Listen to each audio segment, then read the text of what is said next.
Hi, Sally Walker here, your hormone and slow age expert. So what about light bulbs? Just a short video here about the different types of light bulbs and do they emit near infrared rays? That's what it's all about. So the story about the electric light bulbs, they absolutely have dramatically changed the way we live our lives, and are considered possibly the most valuable invention since human beings made fire. Oh, and by the way, did you know that fire emits near infrared rays? Yes. Okay. Anyway, so the invention of the light bulb, well, we all think it's all to do with Edison, which it was in the end, but he wasn't the first one having a go. There were several having a go through the 1800s. And you can read the article, you can read about the names of who these people were. But Edison was absolutely the one that really had the breakthrough with these light bulbs. And his light bulb wasn't changed again until 1911, so from around the mid-1800s.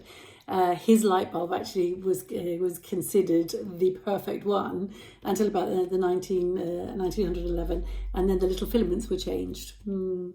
Okay, so these incandescent light bulbs, as they're called, emit near infrared rays, okay? And they're cheaper than other light bulbs. They might not last as long. They have no toxic particles, so they're easy to dispose of it, things like that. But they are going out of fashion, or they did go out of fashion already by around the 1960s. There was something called the halogen light bulb, which was sort of gradually taking over a little bit from the incandescents, okay? Now, these still also non-toxic, and they also emit near infrared rays. Then we developed the fluorescent lamp. So this is back in around the 1976, that era. And these also emit near infrared rays. But there's always been a question there because they do have toxic parts. They have a little bit of mercury in there. So there has been a little bit of a concern. Do they also increase the risk for cancers and things like this? So they possibly went a little bit more out of fashion, didn't they? And then we got in the 2008, we have the light emitting diodes, the LEDs.